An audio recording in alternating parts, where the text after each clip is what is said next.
صحابی کا قول یا پھر صحابی کے علاوہ کا قول کیا کہ قال رسول اللہ، کیا کہے وہ کہ رسول کریم نے فرمایا، او کہا ان صحابی، نیچے چلے گئے، او ان رسول اللہ، یا کہے رسول اللہ سے مروی ہے، کون کہے؟ یا تو صحابی کہیں یا صحابی کے علاوہ تابعی کہیں، وہ ڈائریکٹ کہہ دے کہ رسول اللہ نے فرمایا یا رسول اللہ سے مروی ہے، بات ہے سمجھے نا؟ انہو قال کذا، کہ ایسا حضور نے فرمایا، یہ سب کیا ہے؟ حدیث صریح قولی کی مثال ہے، حدیث صریح قولی کی مثال ہے، بات ہے سمجھے نا؟ اب آئیے اب حدیث صریح فعلی، حدیث صریح فعلی، وفی الفعلی کا قول صحابی رأیت رسول اللہ صلی اللہ تعالی علیہ وسلم فعل کذا، او عن رسول اللہ صلی اللہ علیہ وسلم انہو فعل کذا۔ حدیث صریح فعلی کی مثال ہے جیسا کہ کسی صحابی کا قول کہ میں نے رسول اللہ کو ایسا کرتے ہوئے دیکھا، چونکہ فعلی ہے نا تو قول تو نہیں ہوگا، یہاں فعلی ہوگا، تو میں نے ایسا رسول اللہ کو کرتے ہوئے دیکھا، او عن رسول اللہ انہو فعل کذا، یا وہ رسول اللہ سے روایت کریں کہ رسول اللہ نے ایسا کیا، یہ سب کیا ہے؟ فعلی کی مثال ہے۔ او عن صحابی، یا کوئی تابعی کہے صحابی کے بارے میں کہ ایسے صحابی کو ہم نے ایسا کرتے ہوئے سنا، ٹھیک ہے، ایسا کرتے ہوئے دیکھا ہے نہیں۔ او غیر ہی، یا پھر صحابی کے علاوہ کسی تابعی کے بارے میں تبع تابعین کہے کیا کہ میں نے ان کو ایسا کرتے ہوئے دیکھا، یہ سب کیا ہے؟ فعلی ہے، چونکہ حدیث کا اطلاق جس طرح حضور کے قول پہ ہے اسی طرح صحابی اور تابعی کے قول پر بھی ہے۔ مرفوعاً، ٹھیک ہے، یعنی رفع کرتے ہوئے، سند کو پہنچاتے ہوئے، کہاں تک؟ یا تو رسول اللہ تک، یا صحابہ تک، یا پھر تابعی تک۔ او رفعہ انہ فعل کذا، یا پھر اسے رفع کرے، اس سند کو پہنچائے کہاں تک؟ یا تو رسول اللہ تک یا صحابی تک یا پھر تابعی تک کہ انہو فعل کذا، کہ انہوں نے ایسا کیا، ٹھیک ہے، یا تو کہے میں نے دیکھا ہے ایسا کرتے ہوئے، یا یہ کہے کہ انہوں نے ایسا کیا، ٹھیک ہے، یہ سب کیا ہے؟ حدیث صریح فعلی کی مثال ہے، ٹھیک ہے۔ وفی تقریر، اب ظاہر سی بات ہے حدیث میں 3 لفظ تھے، قولی، فعلی اور تقریر۔ وفی تقریر ان یقول الصحابی او غیرہ فعل فلان او احد بحضرت النبی صلی اللہ تعالی وسلم کذا او ولا یذکر انکارہ، ٹھیک ہے۔ اور تقریر میں کیا ہوتا ہے کہ صحابہ، تابعین یا رسول اللہ کے سامنے کوئی کام ہو اور رسول اللہ یا صحابی یا تابعی انکار نہ کریں، اس پر نکیر نہ کریں، اس پہ رنجیدہ نہ ہو، اسے برا بھلا نہ کہیں یا اس سے نہ روکیں، یہی تو تقریر ہے۔ کہا تقریر میں جیسا کہ صحابی کہے یا صحابی کے علاوہ کہے کیا کہ فلاں نے کیا، یا کسی نے رسول کریم صلی اللہ علیہ وسلم کی موجودگی میں، حضور کی موجودگی میں ایسا کیا، اور حضور نے یا پھر صحابی یا تابعی نے اسے روکا نہیں، انکار ذکر نہیں ہو، تو وہ کیا ہے؟ حدیث صریح تقریری، حدیث صریح تقریری۔ تو اب یہاں پر رفع کی جو 2 قسمیں کی تھی، صریحاً اور حکماً، تو یہاں پر صریح کی 3 قسمیں کر دی، صریح قولی، صریح فعلی اور صریح تقریری، ٹھیک ہے۔ اب آگے چلیے، وَأَمَّا حُكْمًا، رہا رفع حکمًا، فَأَخْبَارُ الصَّحَابِ الَّذِي لَمْ يُخْبِرْ عَنِ الْكُتُبِ الْمُقَدَّمَةِ مَا لَا مجال فیہ للاجتہاد عن الاحوال الماضیہ کا اخبار الانبیاء، ٹھیک ہے۔ اور رہا حکمی کی مثال، تو جیسا کہ صحابی خبر دیں، صحابی خبر دیں ان کتابوں، گزری ہوئی کتابوں کے علم سے، ان گزرے ہوئے کتابوں کے علم سے کہ ما لا مجال فیہ للاجتہاد، جس میں اجتہاد کی گنجائش اور مجال نہ ہو، یعنی ایسی کتاب جو کتاب وہ پڑھے ہی نہیں ہے، ایسی آسمانی کتابوں کے حکایت یا کوئی بھی خبر دیں کوئی صحابی، جو صحابی ان کتابوں کو پڑھا نہیں ہے، عالم کتب سماوی نہیں ہے وہ صحابی، اور وہ خبر دے رہے ہیں کس کے بارے میں؟ یا تو گزرے ہوئے حالات کے بارے میں، یا آنے والے حالات کے بارے میں، یا ہونے والے واقعات اور جنگ و جدل کے بارے میں، تو اب کہا جائے گا کہ یہاں پر حدیث سے صریحی مرفوع تو نہیں ہے، لیکن حکماً کیا ہے؟ یہ حدیث مرفوع ہے۔ کیوں؟ اس لیے کہ یہ جتنی چیزیں خبر دے رہے ہیں یہ وہ ہیں کہ جو نہ تو کتاب سماوی پڑھے ہیں اور نہ اپنی طرف سے بول رہے ہیں، بلکہ ساری بات حضور کی طرف سے بول رہے ہیں۔ حضور نے بتایا ہے، تبھی صحابی گزرے ہوئے حالات یا آنے والے حالات یا پھر ملاحم بولتے ہیں جھگڑا لڑائی کو، فتنہ فساد کو، ٹھیک ہے نا، اس کے بارے میں جو ہونے والے واقعات ہیں یا قیامت کی جو ہولناکیاں ہیں، اس کی خبر رسول اللہ نے صحابی کو دی ہے، اور تب صحابی یہ ہمیں بتا رہے ہیں، اپنی طرف سے نہیں۔ تو صریحاً تو نہیں ہے لیکن حکماً ہے۔ کیا ہے؟ اب دیکھیے ترجمہ۔ فاخبار الصحابی الذی، اس صحابی کا خبر دینا، لم یخبر عن الکتب المتقدمہ، جو گزری ہوئی کتابوں میں خبر نہ دی گئی ہو، ما لا مجال فیہ للاجتہاد، جس میں اجتہاد کی گنجائش نہیں ہے۔ کوئی غور و فکر بھی کرے گا تو آنے والے واقعات کو دیکھ سکتا ہے کیا، اس میں اجتہاد کی بھی گنجائش نہیں ہے۔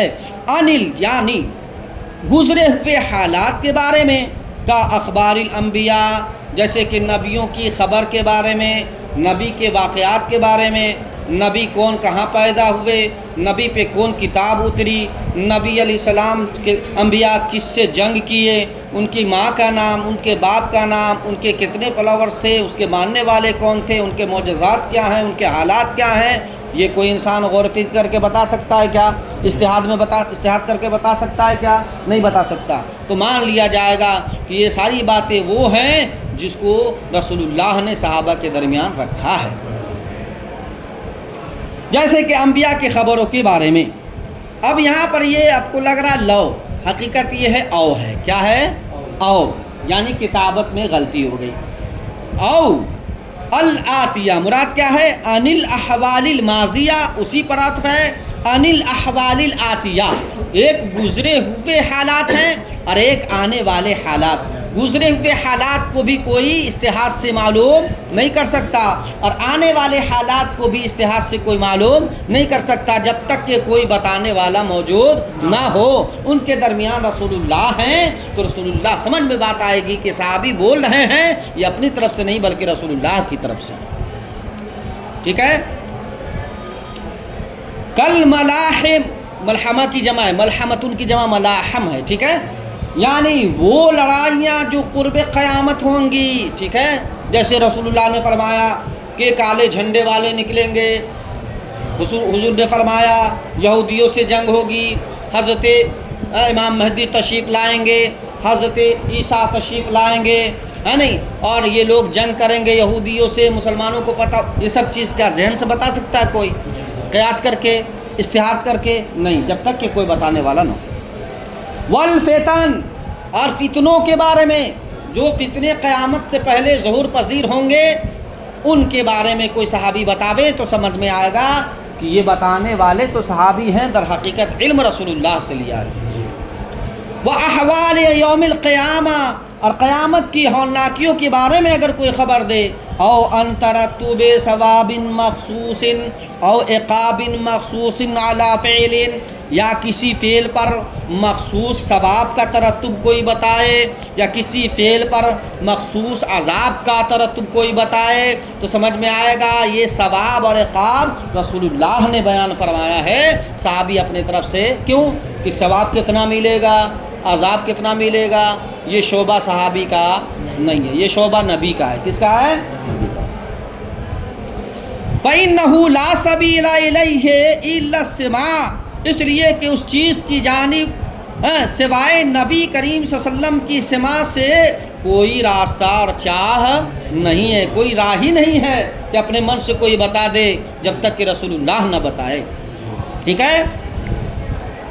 او یفعل الصحابی ما لا مجال للاجتہاد فیہ او یخبر الصحابی بانہم کانوا یفعلون کذا فی زمان النبی صلی اللہ علیہ وسلم، یا پھر کوئی صحابی کوئی کام کرے ایسا کام کہ جس میں اجتہاد کی گنجائش نہیں ہے، یا پھر صحابی یہ خبر دے کہ وہ لوگ ایسا رسول کریم کے زمانے میں کرتے تھے، یعنی رسول کریم صلی اللہ علیہ وسلم کے زمانے میں صحابی یہ کام کرتے تھے، ظاہر سی بات ہے وہ وقت کیسا تھا، وحی کے نازل ہونے کا وقت تھا۔